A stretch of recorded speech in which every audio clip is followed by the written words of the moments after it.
She posted, "Rip to my relationship. He cheated and broke my heart," with a photo of us. I never cheated. I didn't argue online. I just hired a defamation attorney and sued for $200,000. When her employer fired her for reputation issues and the court ruled in my favor. Original post: I, 32 male, woke up to my phone exploding with notifications. Cassandra, 29, my girlfriend of 4 years, had posted on every platform: Facebook, Instagram, Twitter, the works. Same message everywhere. Rip to my relationship. Found out Derek has been cheating on me for months with multiple women. The man I loved, trusted, wanted to marry, is a serial cheater and a liar. I'm devastated, but at least now I know the truth. #cheater exposed, #narcissist alert. She attached a photo of us from last Christmas, tagged me, tagged my workplace, tagged my sister, even tagged my elderly mother who barely knows how to use Facebook. Here's the thing. I never cheated. Not once. Not even close. The night before, we'd had an argument about her spending. She'd maxed out another credit card on designer bags. I told her we needed to discuss budgets if we were serious about moving forward. She stormed off to her friend Vanessa's place. Normal couple stuff, I thought. Then this nuclear option out of nowhere. My boss Ted called within an hour. "Derek, what's going on? HR is freaking out about these posts." My mom called crying, asking what she did wrong raising me. My sister was ready to disown me. But I didn't respond online, didn't post rebuttals, didn't engage with the hundreds of comments calling me trash. Instead, I screenshot everything. Every post, every comment where she elaborated on my supposed cheating, every share from her friends amplifying the lies. Downloaded it all, organized it into folders by platform and date. Then I called my college buddy, Nathan, who's now a defamation attorney. "She just gave you a lottery ticket," he said after reviewing everything. "This is textbook defamation per se. Accusations of infidelity targeted at your employer, completely fabricated. We're talking serious damages." How serious? With the workplace implications, the specific false allegations, the deliberate spread to your professional network? 6 figures easy, maybe more if your job is affected. By noon, I'd retained Nathan officially. By 2 p.m., cease and desist letters were being drafted. By close of business, we'd filed a formal defamation lawsuit seeking $200,000 in damages. Cassandra was about to learn that destroying someone's reputation for Instagram sympathy has real-world consequences. Update 1. 1 week later. The cease and desist letter was delivered to Cassandra's work 3 days after the posts. Nathan made sure it was served properly, with confirmation of receipt. Professional service at her marketing firm's reception desk. Her reaction was predictable. First came the angry texts. "Are you serious? You're suing me? This is such a Derek move. Can't handle the truth, so you try to silence me legally. You're really going to sue your girlfriend over a few posts? Pathetic. Nathan is a hack lawyer who couldn't get a real job. Good luck with that." I didn't respond. Nathan had advised complete radio silence except through legal channels. Then came the victim posts. "OMG guys, the narcissist is now trying to sue me for speaking my truth. This is what abusers do. They try to silence their victims with legal threats. I need your support more than ever." Her friend Vanessa started a whole thread about slap suits and how abusive men use the legal system to silence women. The echo chamber was intense. Comments poured in about how I was proving her point by suing her. But here's what Cassandra didn't realize. Every new post was evidence. Every claim of abuse, every elaboration on the cheating story, every call to action for her followers to spread awareness about me, it was all documentation of continued defamation after legal notice. Nathan was practically giddy. "She's literally building our case for us. Keep archiving everything." Then Thursday happened. Got a call from Ted again.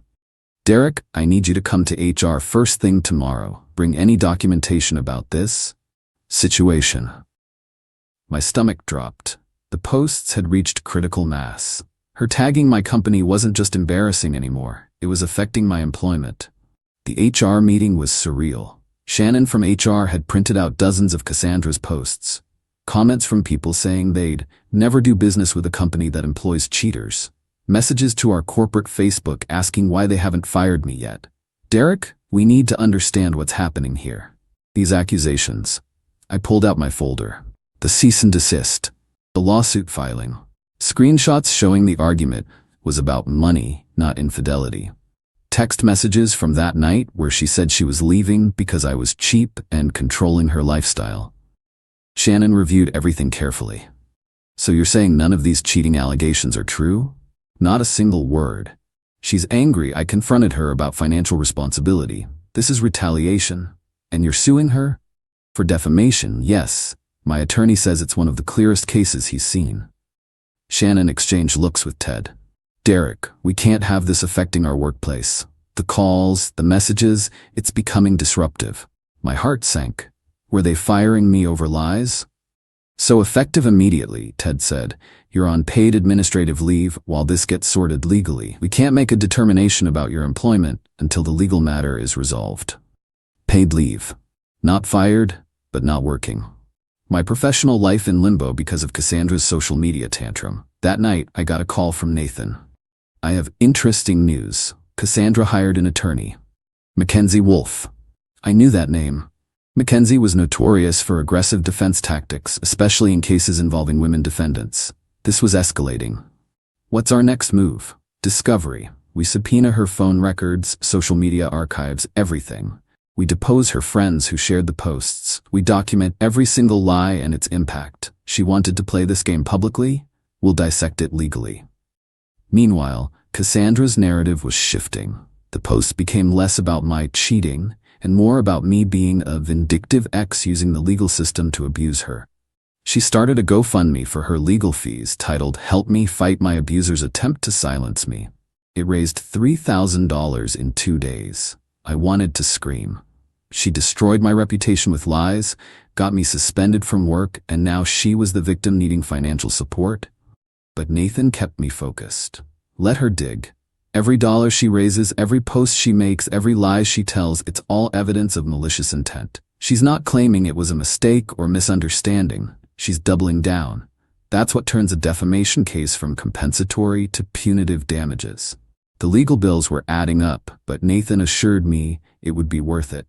When we win, and we will win, she'll be responsible for your legal fees too. This is going to cost her everything. Update 2. 3 weeks later, discovery phase was enlightening. Cassandra's deposition was scheduled for a Tuesday. Mackenzie tried every trick to delay it. Sudden illness, scheduling conflicts, even claiming Cassandra was too traumatized to participate. The judge wasn't having it. Miss Wolfe, your client was well enough to post 17 times on social media this week about this case. She can sit for a deposition. The deposition was a masterclass in watching someone destroy their own case. Nathan started simple. Miss Rodriguez, you posted on December 15th that Derek cheated on you with multiple women, correct? Yes. Can you name these women? Silence.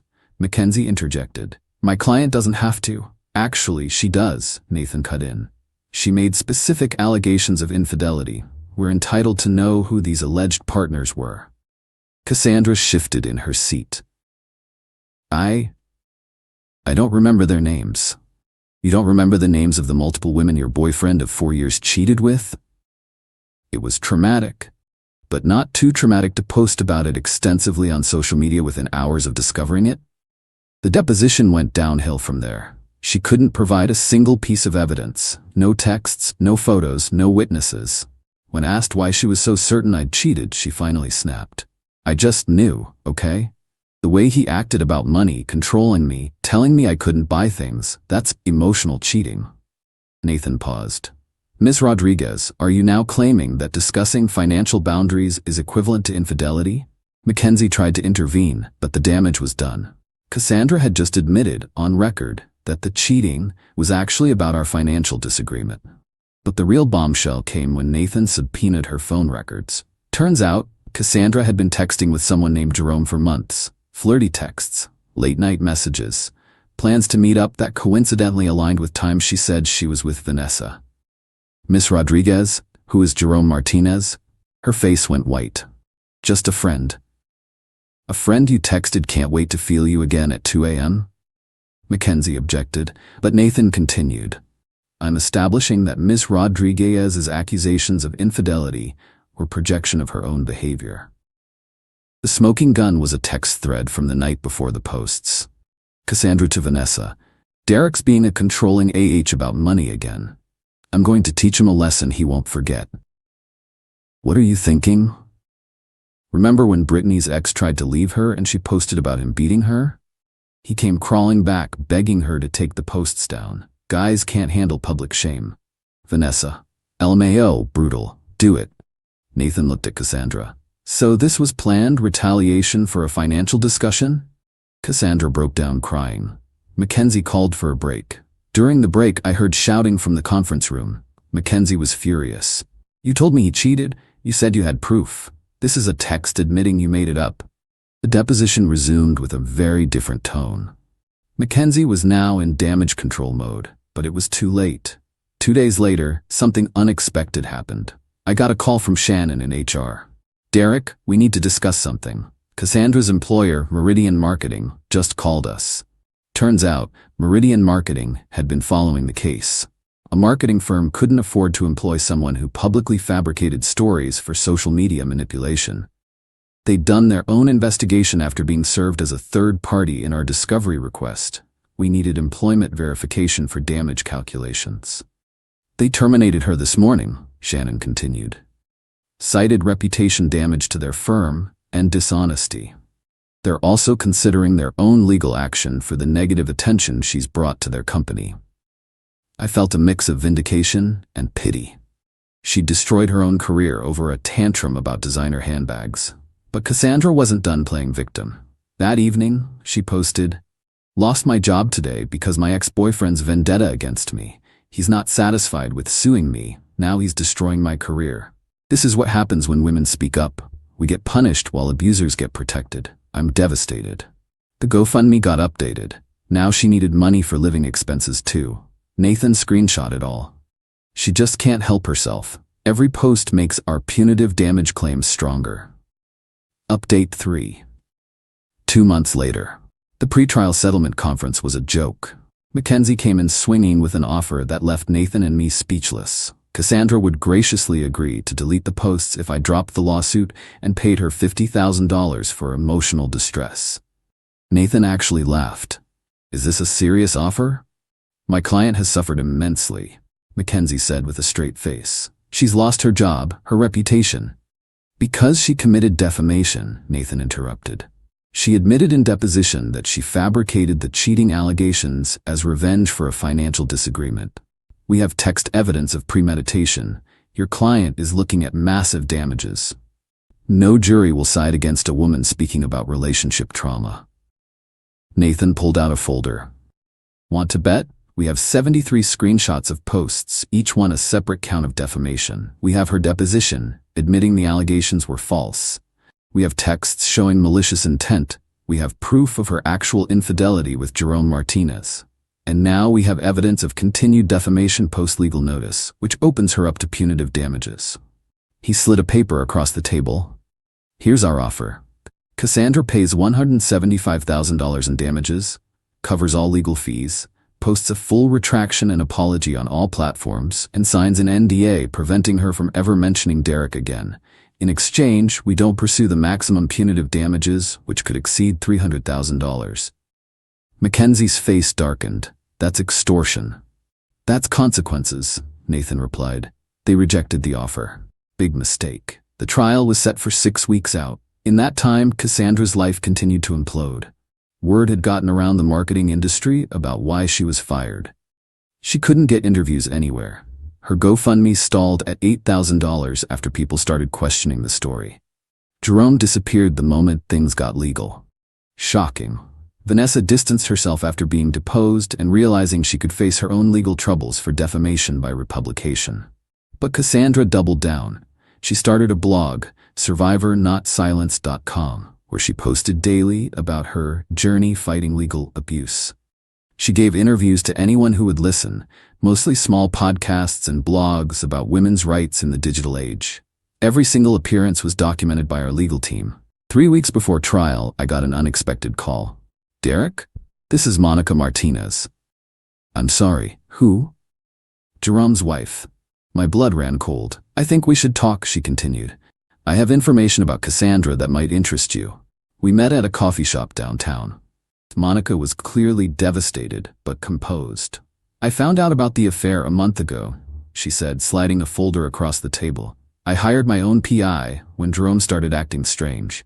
These are, well, look for yourself. Photos. Cassandra and Jerome at hotels. Receipts for dinners when she told me she was working late. The PI's report showed the affair had been going on for at least 6 months, long before our argument about money. She was planning to leave you for him," Monica said, "but Jerome wouldn't leave me. When he finally told her it was just fun, she lost it. That's when she went after you publicly. She needed someone to blame for her life falling apart. Why are you telling me this?" "Because she destroyed my marriage and is playing victim.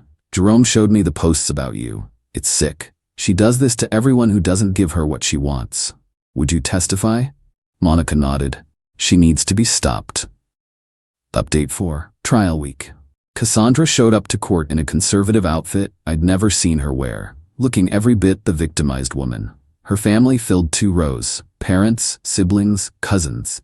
The family that had welcomed me to dinners for 4 years now glared at me like I was a monster. My side had my parents, my sister, and a handful of close friends who knew the truth. Nathan's opening statement was brilliant. "Ladies and gentlemen of the jury, this case is simple. The defendant, Cassandra Rodriguez, deliberately and maliciously published false statements that Derek Williams cheated on her. She did this not because it was true, but because she was angry about a conversation regarding financial responsibility. She weaponized social media to destroy a man's reputation, career, and relationships. We will show you texts where she planned this lesson, posts where she elaborated on lies, and evidence that she herself was the unfaithful party. This isn't about silencing women. This is about consequences for deliberate defamation." Mackenzie painted a different picture. Cassandra Rodriguez is a woman who spoke her truth and is now being legally and financially destroyed by a vindictive ex-partner with deeper pockets. Even if she was mistaken about some details, she had the right to express her feelings about her relationship. This lawsuit is nothing more than an attempt to silence a woman's voice. The first day was procedural, but day 2 brought fireworks. I testified first. Nathan walked me through the relationship, the financial disagreements, the night she left, and waking up to my life destroyed online. We presented every screenshot, every impact on my job, every damaged relationship. Mackenzie's cross-examination was brutal. "Mr. Williams, isn't it true you tried to control Cassandra's spending? I suggested we budget if we were planning a future together. You told her she couldn't buy things she wanted. I told her maxing out credit cards on designer bags while we're trying to save for a house wasn't sustainable. So you admit you were controlling her financially?" "I admit I wanted us to be financially responsible." She tried everything, painting me as controlling, suggesting I was hiding assets, even implying the lawsuit was abuse. But she couldn't shake the fundamental fact: I never cheated. Day 3 was Cassandra's turn. She cried through most of her testimony, painting herself as a woman who knew in her heart I'd been unfaithful. But under Nathan's cross-examination, her story fell apart. "Miss Rodriguez, you testified you knew I was cheating. Can you provide a single piece of evidence?" "Women's intuition? Is that admissible as evidence?" "I felt it." "You felt it, but you posted as fact that Derek cheated with multiple women. That's a specific allegation. Can you name one woman?" Silence. "Let me help you remember," Nathan continued, pulling out the text exchange with Vanessa. "You wrote, 'I'm going to teach him a lesson he won't forget.' What lesson were you teaching?" I was emotional." "Were you emotional when you tagged his employer, his mother, when you called him a narcissist and serial cheater in posts that reached thousands of people?" The knockout blow came when Nathan presented Jerome's testimony via video deposition. He was too cowardly to appear in person. He admitted to the affair, confirmed it had been going on for 6 months, and most importantly, confirmed Cassandra had told him she was planning to destroy Derek financially if he didn't give her more money. But the star witness was Monica Martinez. She testified with quiet dignity about discovering her husband's affair, about the evidence she'd gathered, about Cassandra's pattern of manipulation. She told Jerome she was going to ruin Derek because he was cheap, Monica stated. She said she knew how to hurt men, through their reputations and careers. She was proud of it. Mackenzie objected repeatedly, but the judge allowed it as evidence of malicious intent. The jury deliberated for only 3 hours. Verdict: defamation per se. Malicious intent proven. Damages: $200,000 compensatory, $100,000 punitive. Total: $300,000 plus all legal fees. The courtroom erupted. Cassandra sobbed hysterically. Her mother shouted that the system was rigged against women. Her father had to be escorted out for threatening me. But the judge wasn't done. Miss Rodriguez, this court also issues a permanent injunction. You are hereby prohibited from making any public statements about Mr. Williams, directly or indirectly, in perpetuity. Any violation will result in immediate contempt charges. Furthermore, you are ordered to post a full retraction and apology on all platforms where the original defamatory statements were made within 48 hours. Final update: 6 months later. Getting money from someone with no job and no assets is basically impossible.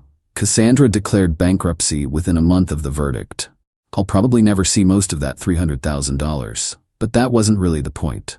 The court-ordered retraction was posted on all her social media. I, Cassandra Rodriguez, publicly retract all statements made about Derek Williams regarding infidelity. These statements were false and made with malicious intent. I apologize for the damage caused to his reputation, career, and personal relationships. This retraction is made pursuant to court order following a defamation judgment against me. It got screenshot and shared hundreds of times. The truth was finally out there. Her GoFundMe got shut down after someone reported it for fraud. You can't raise money based on lies you've legally admitted to in court. Last I heard through mutual acquaintances, she moved back in with her parents in another state. She can't work in marketing anymore. No firm will touch someone convicted of malicious defamation via social media manipulation. She's apparently working retail and still telling anyone who'll listen that she's a victim of the legal system. Vanessa still posts vague things about standing with survivors but won't mention Cassandra by name. Legal liability is a great teacher. Jerome's marriage imploded. Monica divorced him and took him for everything in the divorce. Karma. As for me, the paid leave ended once the verdict came in. Ted and Shannon apologized profusely. The company even gave me a raise, partly out of guilt for not believing me initially. My reputation at work is actually stronger now. Everyone knows I was falsely accused and fought back legally instead of getting into social media drama. Dating has been interesting. Some women see me as the guy who sued his ex-girlfriend.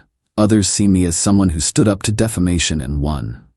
I'm taking a break from relationships for now, focusing on work and rebuilding the friendships that got damaged in the initial blast. My mom still brings up that horrible girl every holiday dinner.